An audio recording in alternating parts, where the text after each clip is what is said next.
Oh, yeah, and I think Botani's internet is having a little bit of the difficulty coming on live.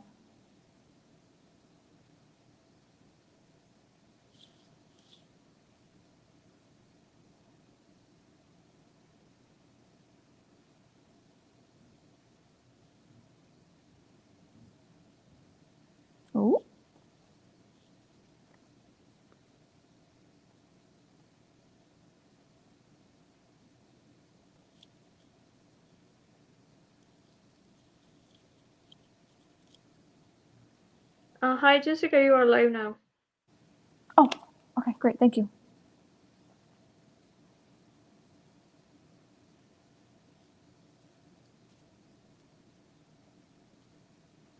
Hello, good day to you all. My name is Jessica Lee, and I am the lead ambassador for the International Youth Conference.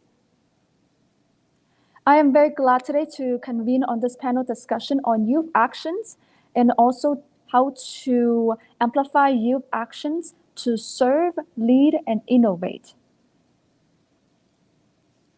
I am from San Francisco, California, the United States of America, so it's still pretty early for me, but I'm sure that it's afternoon or even late evenings for you, or even just well into the noon time. So greetings to you all. And I want to express my gratitude to the International Youth Conference and partners for organizing the event to celebrate the milestones of youth engagement and global goals contributions, while also reflecting upon ways for strengthening and improving capacity building and community building. I am honored to convene as the lead ambassador, but I am also coming in as a member of Yongo, which is the Children and Youth Constituency of UNFCCC. I aim to amplify the values of education, community service, and social advancement to empower and generate insightful discussions and meaningful actions, as we highlight all 17 SDGs, including SDG 13, climate action, SDG 3, good health and well-being, SDG 11, sustainable cities and communities, and SDG 17, partnerships for the goals.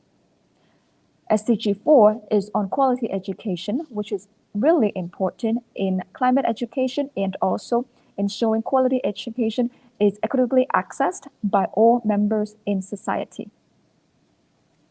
Just to give a little bit of statistics about the International Youth Conference, for the previous conference and my engagements, I reached out to more than 50 colleges and universities and over 60 contacts.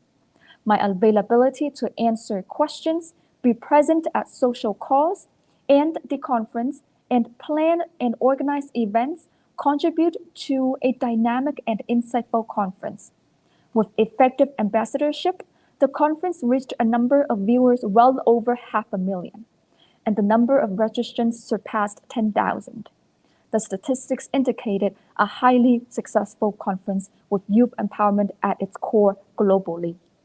And for the current youth conference, the achievements that we have had is we reached registrants of over 23,000, and we reached live audience of over 500,000, and we have plus 1.5 million engagements throughout the conferences. Because of my dedication and commitment to working on the SDGs, leadership building, youth empowerment, and community building, I have been recommended to become a core organizing member for future conferences. I hope to bring an equal and yet amplified momentum and contribution to the International Youth Conference and community and public service works, working on the SDGs and social advancement. As an ambassador for Unite 2030 and leader of Cohort 7 Youth Delegate Program, and Chief of Staff of the UNA USA, which stands for United Nations Association of the USA Chapter, National Intergenerational Model United Nations, I highlight equitable youth representation and intergenerational representation and participation in working towards SDGs, having a clear understanding on the United Nations process, leadership building, and civic engagement and political participation. We have garnered wide support for these initiatives and expect to see positive impacts on educating about and raising awareness on youth decision-making at the leadership table. As I work alongside changemakers and aspiring champions locally, nationally, and globally, I build rapport in global youth connections.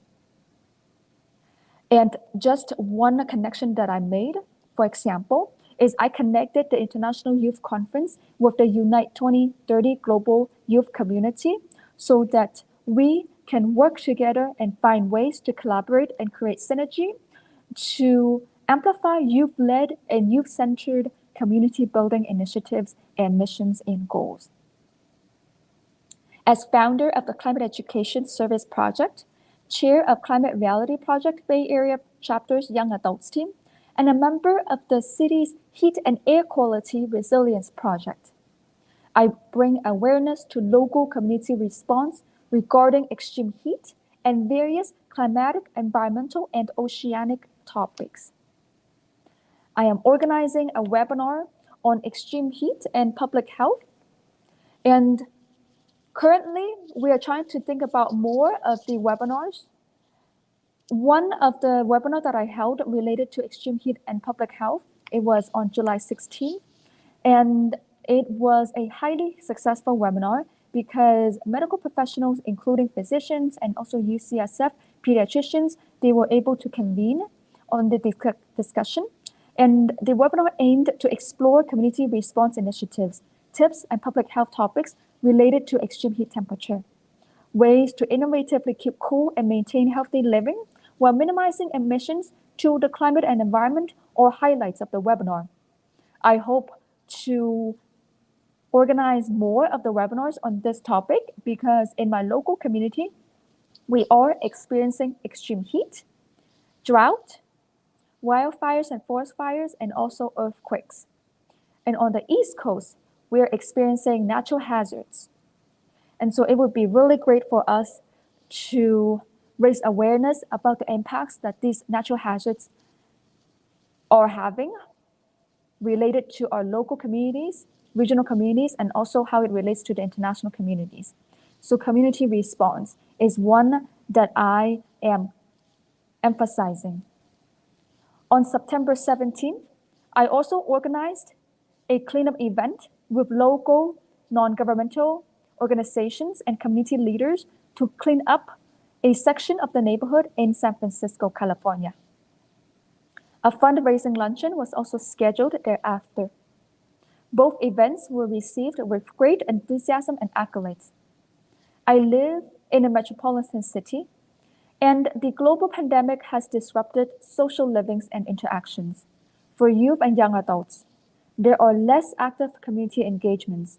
I hope to continue working in local community efforts to uplift and empower the young generations to work in community initiatives and also contribute to the community by recognizing their authenticity and using their talents, applying their talents and skill sets to advance community goals. My works are amplified at the global level as I am also a member of the Children and Youth constituency of UNFCCC, specifically working on SDG 13, 14, 11, and 5. And just to give a little bit of the statistics on the Children and Youth constituency of UNFCCC, well up to February 2022, we have submitted 11 submissions through the UNFCCC submission portal. And since 2011, we are formalized as a constituency. And it has been a platform for thousands of changemakers, champions, advocates to work on climate actions, to collaborate, and to connect. And recently, the constituency has been awarded as the finalist for the United Nations SDG Action Awards in the Connect category. We are very much honored to receive the award, and we would like to thank the United Nations SDG Action Campaign for your support and also for the partner support, because all changemakers, finalists, and winners have done so amazing on amplifying community building and also on promoting for a common good. And we are glad to be a part of flipping the script to act for SDGs. One of my other engagements is acting as the co-chair and global focal point for the World Food Forum Youth Action Track that is supported and facilitated by the FAO, Food and Agriculture Organization. I aim to amplify youth action and also influence in food security and the agri-food systems.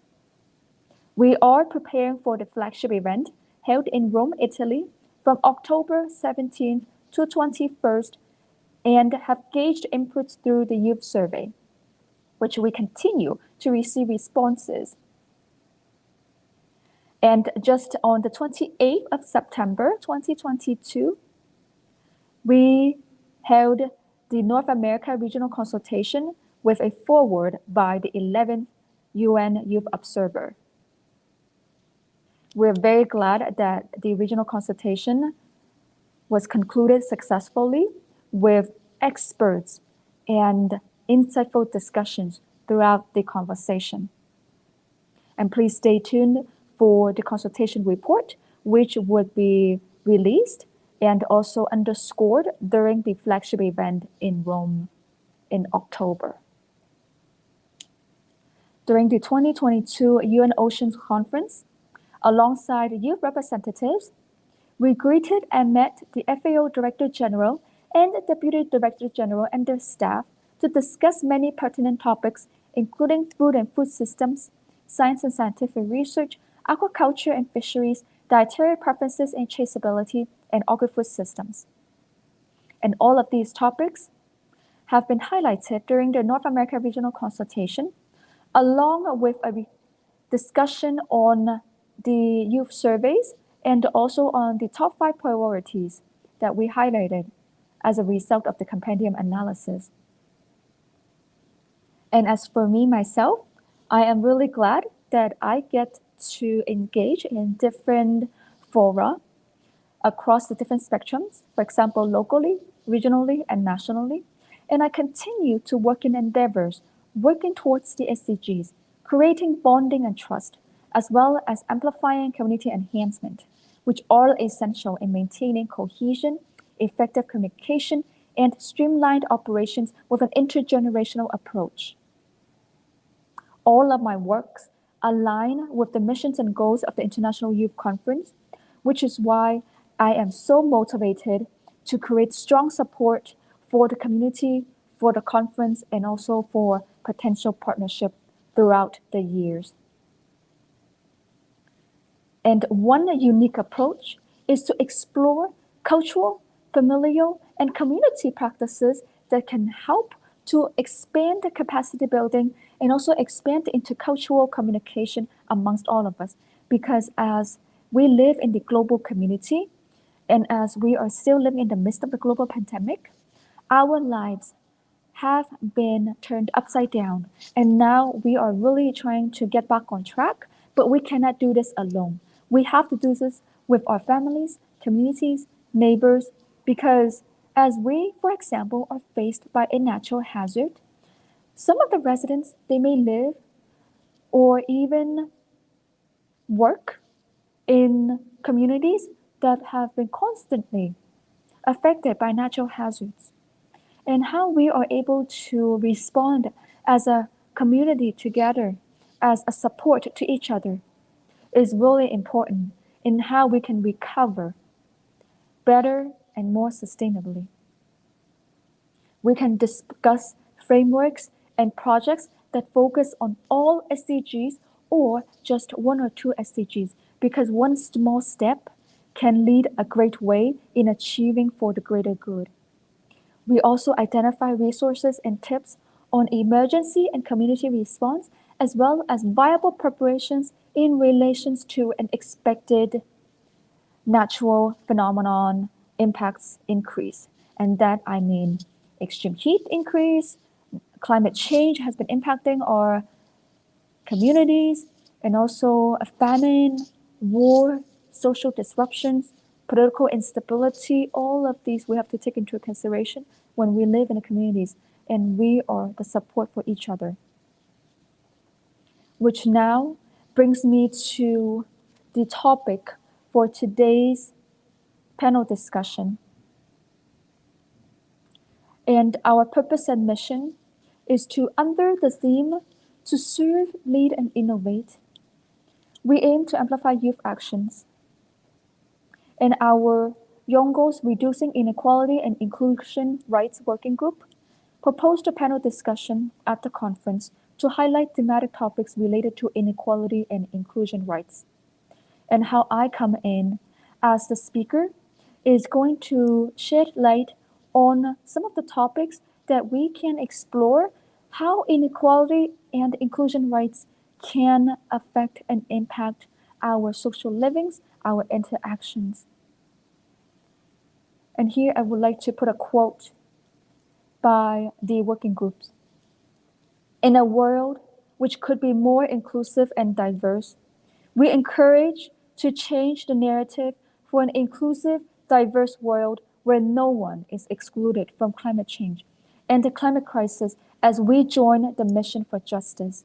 We together raise our voices for switching up and uprooting society's old systems as we deliver to take action for reducing inequality and inclusion rights. Topics of the discussions that we convene during our working group can include the following: neurodiversity awareness, disabilities, hidden and visible awareness, inclusion rights, reducing inequality and equity, diversity, racism and discrimination, social class barriers, gender equality, gender balance, and climate migration, youth barriers and challenges. At the constituency, we have over 20 active working groups that focus on different themes. For example, we have the Nature's Echoes Working Group, we have the ACE Working Group, we have the Green Jobs Working Group, we have Adaptation, Loss and Damage, and also we have Arts, Cultures, and Heritage. We also have Horticulture, many others. If you are interested in joining the conference or the constituency or any of the initiatives that I am participating in, please let me know, let our organizations and entities know, and we would gladly be able to reach out to you for more information. And on the topic of reducing inequality and inclusion rights, we are aiming to create an inclusive environment where all of our backgrounds, diversities are appreciated and well brought into the foreground. Here we have some guiding questions on how we can convene on the topic of reducing inequality and inclusion rights. First question we have is, how do we envision the concepts of service, leadership, and innovation in our respective fields while faced with inequality, unequal access to resources, and an exclusionary environment? One, the definition of service, leadership, and innovation. As we continue to live in a resource-limited community, we have to think innovatively, creatively on approaches and initiatives that can help us to live and work and interact sustainably. For example, if I am living in a drought-stricken community, we need to think about ways to save water, to save energy, so that it is less energy and water intensive for our communities and also for our grid and for our continuous living consumption and production behaviors. We might even need to change our behaviors. In California, we have had multiple alerts, flex alerts, sent throughout the state to alert us on saving energies. And some of the ways that we can save energy is one, use natural energy, meaning sunlight. So you can work during hours that sunlight is the strongest so that you can minimize turning on the lights, and aggregately we can all save energy, and that is going to have a relief on the energy grid. And then secondly, if we are washing and using water intensively, we can try to avoid doing so in peak hours so that we can spread out the consumption just so that it is less intensive for our providers and also for ourselves. And then thirdly, some of the ways is to get together with the community, and we can have cooling areas, cooling systems, instead of every one of us turning on the air conditioning AC in each and every one of our respective homes.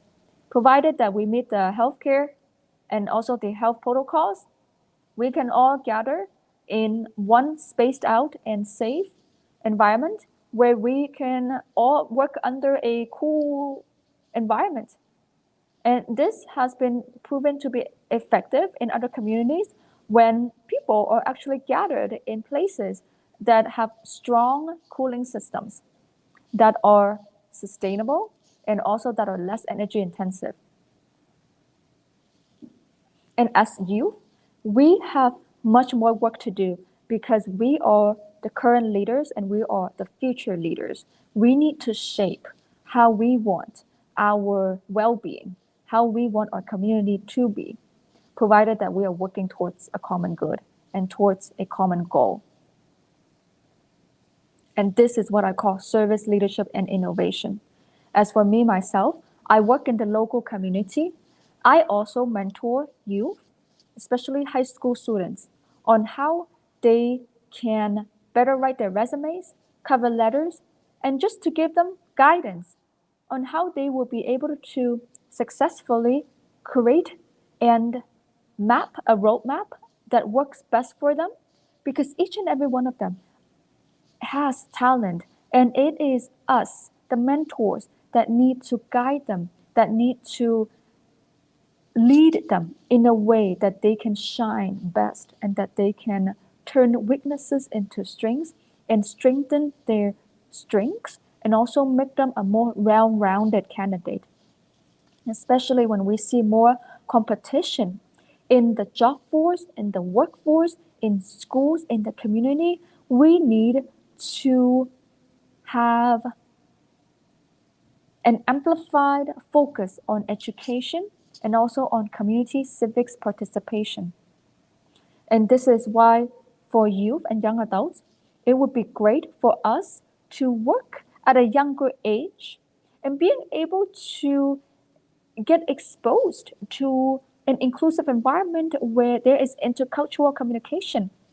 And I do recognize that some of us may not come from an environment that is intercultural or even that is racially diverse.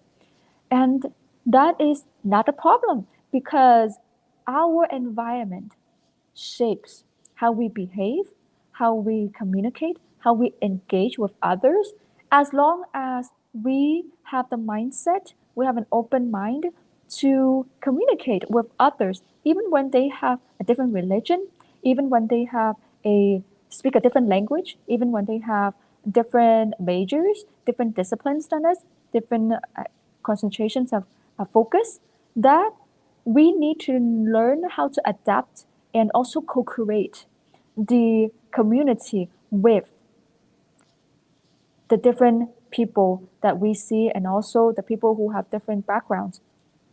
And here, to create an inclusive environment, we cannot do it without including the underserved, underrepresented, and also the communities that are vulnerable.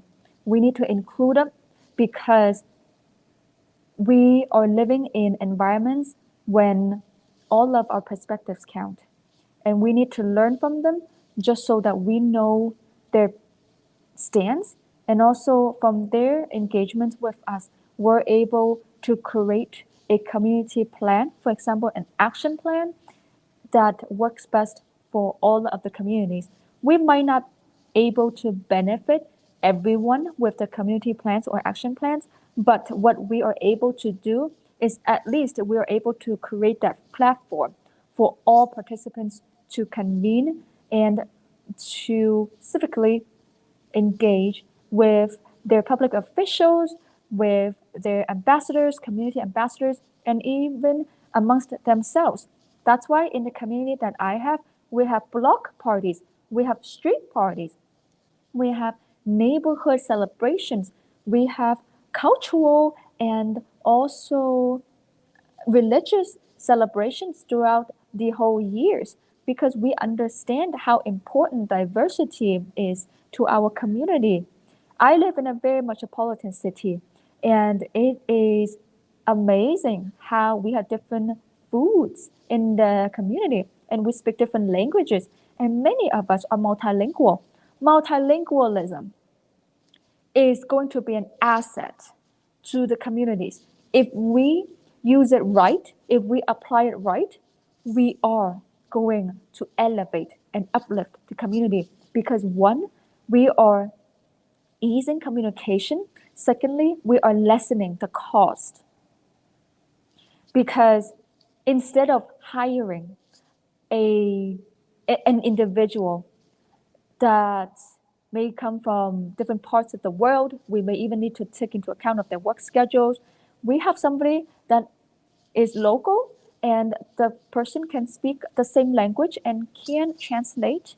And so just think about how much convenience that can do and how much economy and economic gain we can have by just including our local communities, our local peoples, our local residents. And if we are able to find ways to incorporate their talents, we will see an elevated and also a strengthened capacity building in the community. And in terms of inequality, we need to take a look and see how we are able to equitably and equally distribute resources in our communities. And so sometimes we might be giving the same access, so we might be giving an equal access, but the resources might not be distributed equitably, meaning that some members who need the resources the most, they might not be able to get the amount that they need in order for them to be made better off. And so here we would like to emphasize on equitable distribution, but also on equal access. And this can be equal access to education, equal access to food, and equal access to nutritious meals, equal access to resources, public funding. But in terms of how the funding is distributed, for example, is pretty much determined by the characteristics of the communities. So if climate action is not the top priority for the community, then of course public funding would not be made most available or most allocated to climate actions.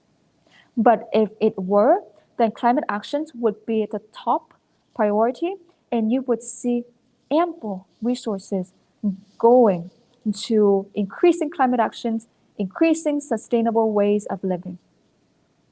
If homelessness is one of the community priorities, then you would see public funding going to addressing the homeless issues in the community.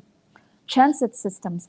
If improving and expanding the transit systems, accessibility of the transit systems is one of the priorities, then we would see the public funding going towards the transit systems. And here I see that one of my colleagues has joined the call. Hello, greetings to you. Thank you so much for joining the call. We are just convening on the topic on inclusion rights and also reducing inequality. So I would like to turn the floor to you. And the question is, how do we envision the concepts of service, leadership, and innovation in our respective fields while faced with inequality, unequal access to resources, and an exclusionary environment?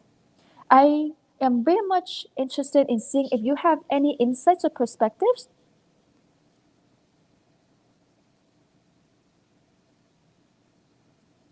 And please welcome to introduce yourself. And thank you so much for joining the call today. Hi everyone. Am I audible? Yes, yes, the audio Yeah, is really good. Thank you. myself Vikas Yadav. I am from UP, India. Basically, I work as a journalist in India. uh, on the climate change as a climate change reporter or filmmaker. I was the part of the COP24 in 2018, and from that now I was inactive just because of my studies and some personal issues like health issues. So this is my first call with you. Also, I'm not going to tell you a lot more, just like you or anything else. I'm just here introducing myself and try to build a good conversation with the group, and we'll learn a lot from you all. Thank you for having here. Wow, that is so great. Thank you so much for joining us from Asia Pacific. I am from San Francisco, California, the US, so I'm in North America. So this is an intercontinental discussion here. And Okay. I would very much like to get some insights from you on, based on your backgrounds and also as a community leader, how do we envision the concepts of service, leadership, and innovation in our respective fields while faced with inequality, unequal access to resources, and an exclusionary environment, if there is one? Yeah, I would like to suggest some things as far as I know, that it is a era of innovation and recycling. So we just need to focus on that how we are planning our next things. Just like I would like to tell an example here for the with the concept of the technology that we people use a lot of internet in our daily routine. So it must be a kind of innovative technique that I'm going to discussing here, that is heat of the data centers. So you must be know that how these kind of things work at a back end, like data centers heat, or you can say the if we talk about, actually I'm not very but experienced or expert in the inequality, or that is all things. So my portion is about climate change and how we can tackle and how we can re-innovate things to tackle these things. So I'm going to tell all these things in in respect of the climate change. So I would like to suggest some ideas with the heat of the data center. How can we can use that data centers heat as a reusable energy or renewable energy from data centers heat to the electricity, that there is a certain method. So we'll discuss more about this, because if I'm going to tell these things, so it will take a lot more time, and you people must have scheduled something to talk more. I have that kind of proposal or that kind of report about data centers heat from change of data center heat from electricity, that how the data centers heat is distracting our environment, like submarines, or it may also cause the glaciers, melting the glaciers as well. So I'm going to discuss in these topics. If you people are okay with this, then I'm going to tell you. Oh, please, yes. And we can talk about the concepts of service, leadership, and innovation in the different fields that we concentrate in. And climate change, climate actions, environmental actions, ocean actions are very much at the core of the global discussions, local, regional discussions. And as myself, a member of the constituency, we actually focus on climate goals, achieving the climate goals, and also raising awareness on climate education. So this is a great platform for all of us to convene on SDG 13. Okay. Thanks for giving me permission to talk all these things here. I'm very glad. So let's talk about the climate change or the innovation techniques that we can use in future or in our present day life also. So you must aware about the heat of the data center, how it is affecting our environment. I think you people must be aware about this. And you know the data centers are placed every time in underground and underwater, like in oceans. That is why the submarines are affected. In a cold place like a glacier or anything in the mountains, where a lot of you can say the snowfall is irregularly, snowfall can be seen in that kind of place, because the data centers heat is always 50 degrees Celsius greater than the average temperature. Like if the normal temperature is 40 degrees Celsius at any surface, so the heat of the data center must be around 80 plus on around 90 degrees Celsius. So there is some technique used in Europe also. It is going to circulate from other countries, from Europe to other countries soon. But at present there are only, I think, two or three. I'm not very good in data as well, but I think two or three tech IT companies are using this. They are maintaining their data centers in a public place, and they covered that place by their primacy, and they use some kind of techniques to transfer the data centers heat from electricity, because the data center is affecting almost 2%, contributing 2% in the global warming or in the climate change. So we can reduce these things by 1.5% also, by using these techniques from converting data centers heat into electricity. And that electricity we can use in data centers as well, by cooling the data centers, or transfer that electricity from our homes as well. So this is kind of some technique. I do not have that proposal letter at the moment, so I can explain in details. uh, will definitely explain in details whenever I will have that proposal letter, because I'm not in my home at the moment, so I'm not unable to show you that papers as well. Oh, yes. But And we'll what we discuss can more. do But is, we'll discuss more about these things and these innovative techniques in either as it is in technology, either as it is in agriculture, because I'm in a daily routine to covering these kind of stories, innovative stories or development stories in my day-to-day life. So we'll discuss more in the near future as well. and what we can do is we can continue the conversation, and please add more of the insights through social media. So after we end the discussion here, we can actually hop on to a social media and continue the conversation, and using hashtag IYC6 and also hashtag serve, lead, and innovate, so that we can continue the conversation, and especially the fact that with our constituency, our members here, and we would be able to have an inter-organizational discussion on climate change, how we are able to envision the concepts of service, leadership, and innovation continuously. What do you say about that, colleague? Yeah, definitely, definitely. I'm going to tell you all these things with my. I'm going to discuss all these things with my colleagues and also with my friends who are not working with me or who will work in near future with me. So definitely, I'm going to tell all these things, discuss all these things with them. That's great. And speaking on that, yesterday I had the honor to attend a local event, and one of the speakers, she was emphasizing how we can actually start locally and also informally by talking to our friends, by talking to our families, and that You can. are sorry to interrupt you in the middle of the conversation. I'm just wondering, you are setting a loco event or alcohol? I'm actually very much confused between these things. Oh, please excuse me, local. Okay, okay, sorry. Loco. So just yesterday, I had the honor of attending a local event, and one of the panel speakers, she was discussing how we can bring awareness to topics by informally talking to our friends, by informally talking to our family members, by also informally talking to our communities. It does not even have to be a very formal setting. It can just be a side event, a side conversation, and say, hey, what do you think about climate change? What do you know about climate change? And what your thoughts are on climate change?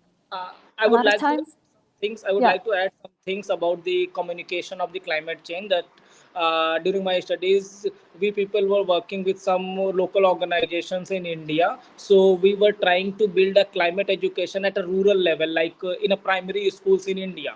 So we have taken that much things to the primary schools and adopted many villages and schools in that communication. So we were given that name like a green education, or you can say green schools. So we are adapted that schools from ground level to aware people, to educate them about the climate change. Because as I personally think, and you people must be agree with these things, that if we are going to educate these kids like under 15 age or something else, something like the under 15 or around 15 years old students. So they people can bring a lot more change in their near future. So this is also kind of technique that we can bring this kind of conversation in the middle of the in the middle of the conversation, or we can build that kind of criteria from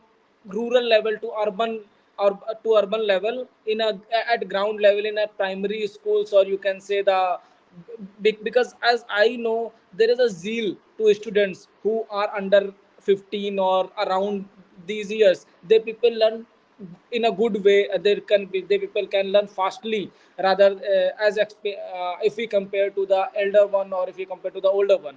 So that thing can also bring some change, because communication is something, you can say that communication is a key for anything. Like if we want to change, if we want to if we want to bring a change in the society, so we must conversate, we must communicate to the people. And these can be any kind of conversation, like formal education or informal conversation, that depends on the person. So we must say that we can communicate via social media, informal education or informal. So that is my point, that we should start from the bottom of the society. And with that said, it is important for us to recognize some of the barriers that youth and also our communities are facing and the challenges that we're facing, because we may be subject to stereotypes, microaggressions, racism, and discrimination in some kind or form. But it is a collective effort, but it starts individually on tackling and also addressing these barriers and challenges, and also these inequities and inequalities that we see in the community that we face. Because, and it is really important when it comes to the climate space. So Yeah, youth, I'm totally agree, because sometimes inequality brings climate refugee concept as well, that a relocation or the refugees can be found during the climate crisis as well. And you can include that kind of inequality concept in the climate refugees or climate crisis as well, because in a rural family, either it is in Asia or it is in Africa, we can say sometimes the gender discrimination also face the gender discrimination can be the cause of these things as well. Any kind of racism brings in these things, as I know. and also as communities are facing more of the natural hazards, then some of the communities, they might not be livable anymore. And so it is a really great point that you talk about refugees and also migration and international migration. And this can have economic, political, and social implications to all countries, especially to the neighboring countries, because then there might be a shift in how they plan and also how they're able to foresee and also coordinate the migratory trends. And so the next topic we can actually think about is loss and damage. So loss and damage in the climate space has yet to gain momentum, but it has been an ongoing discussion. And uh, yeah, you please continue. yes, and so when we think about loss and damage, there are communities, for example, developing countries, that have been widely affected and are the most vulnerable when it comes to climate impacts. But yet they don't have the finance, they don't have a consistent flow of climate finance to help them rebuild or to even help them to become sustainable countries. And a topic at the international space is how the advanced countries are able to support, either through experts convening or even through financing, the developing countries. Yeah, I'm totally agree. I think it is. universal principle that any kind of communication or any kind of services are transferred from developed countries to developing countries and then to underdeveloped countries. So it is a universal principle. If there is kind of any kind of opportunity, any kind of innovation, any kind of technology, any kind of communication, it is a channel. It is a part of that medium from developed countries to developing to underdeveloped. But the point is that we many times we forget about there is a one thing behind there is a one thing working behind all these things, that is called a geopolitics also. So that we have seen in recent year that climate crisis also, if any kind of geopolitic interest brings that kind of climate crisis as well. So my personally question, I just want to know, as because I'm not very good, I have not kind of that kind of knowledge in this field, or I'm not very much I do not have very much expertise in these things. So if that kind of things brings climate crisis, like I'm talking about the geopolitical interest, so what kind of criteria we can build, or what kind of things we can remake to solve these issues? Because geopolitical is something like depends on the particular country. But that kind of I'm talking about the geopolitical interest. For example, there is a X country and they have their own political geopolitical interest. So they just because of their these things, any Y country can suffer kind of climate crisis, climate refugees, or anything. So if you can add something in this, because I'm not very good expert in this, so I would really appreciate, and I will be glad to know all these things. Wow, and I think you are on the right track because we are faced by different types of political aspects and also polarized. We may even live in a polarized community. And so by you going in that direction tells that we are learning and you are telling based on experience. So you have lived experiences that prompt you to ask the question. And when we come into a global space like this, it is very pertinent because when we talk about geopolitics, it can even happen regionally too. It doesn't even have to happen across countries or even across continents. So in Asia Pacific, for example, or even in North America, we can have geopolitics that can very well shape our national plans and also our goals. So for example, North America, we have Canada, the US, and Mexico. We have strong ties, economic ties, social ties, and also cultural ties, political ties. But how we're able to find that balance while also knowing our interests, while securing a peaceful and just interaction amongst the three different countries, that is going to be an ongoing discussion for all leaders. And when it trickles down to our civil society organizations, public sector, private sector, community members, champions, advocates, activists who work on the ground, who work at the grassroots level, we need to, one, be very well informed about what we need, and secondly, about our stance, and thirdly, about our perspective, and fourthly, what we bring to the community, what we see as a common good, and how we're able to promote for the common good and also promote for community building. And we have to align ourselves or even be very well informed about our countries and also about the global aspects and also about our regional politics and social implications, because we are living in an interdependent community and interdependent world. So what I have for inclusion rights may very well tie into how the national agenda or the national priorities are set, or it may not. So I need to see as an individual, as a community leader, or even as a youth, I need to see how I can bring a youth-led and also an innovative approach to promoting for the sustainable development goals and also promoting for global peace and global peacemaking, global peace building, and also promoting for a sustainable future. But that lets me to think that I need to be on top of current events. I need to keep on learning. And this is why we might not know the answers to all the questions. We might not know all the statistics, but as long as we know the backgrounds, then we can engage in conversations that are meaningful, that can become statistical, and that can be impactful.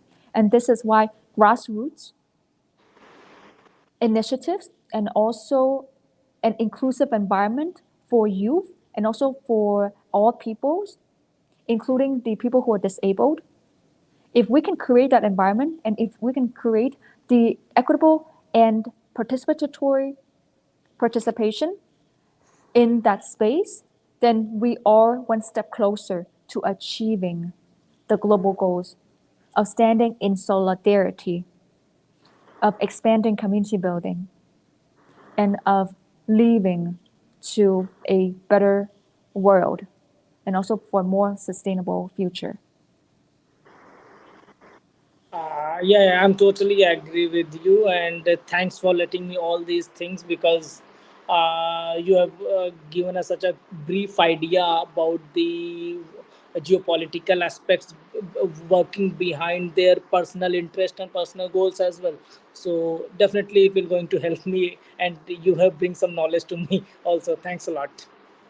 Wow, and you've been helping me a lot too because throughout this whole conversation, I was able to intervene based on the discussions that we've had, and we've even talked about geopolitics, polarization, inequality, inequity, inclusion, rights. And here, it's a great way for us to sum up our discussion and to continue our discussion way forward. And do you have any last minutes to share, colleague?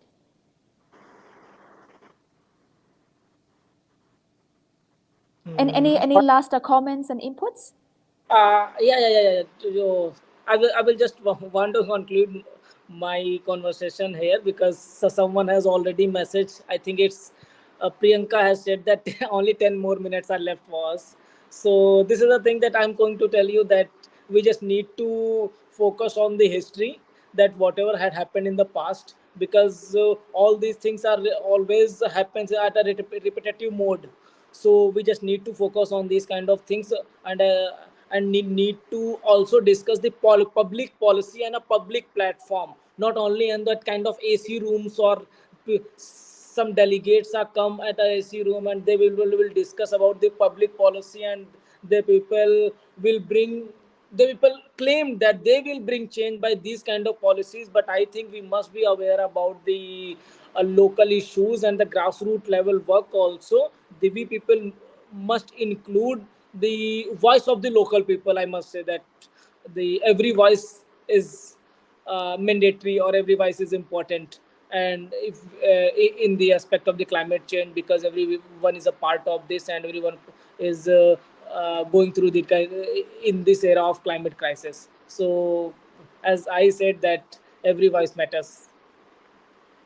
And that is right, localizing the SDGs and also engaging in both informal and formal settings to continue the conversations, to serve, lead, and innovate, and to act responsibly and also to achieve for the common good. Thank you so much for leaving us with the great commentaries, and I hope to see you soon. Thank you so much for joining us. Thank you, audience. Have a great Thank you day. all. Thank Thank you very you. much.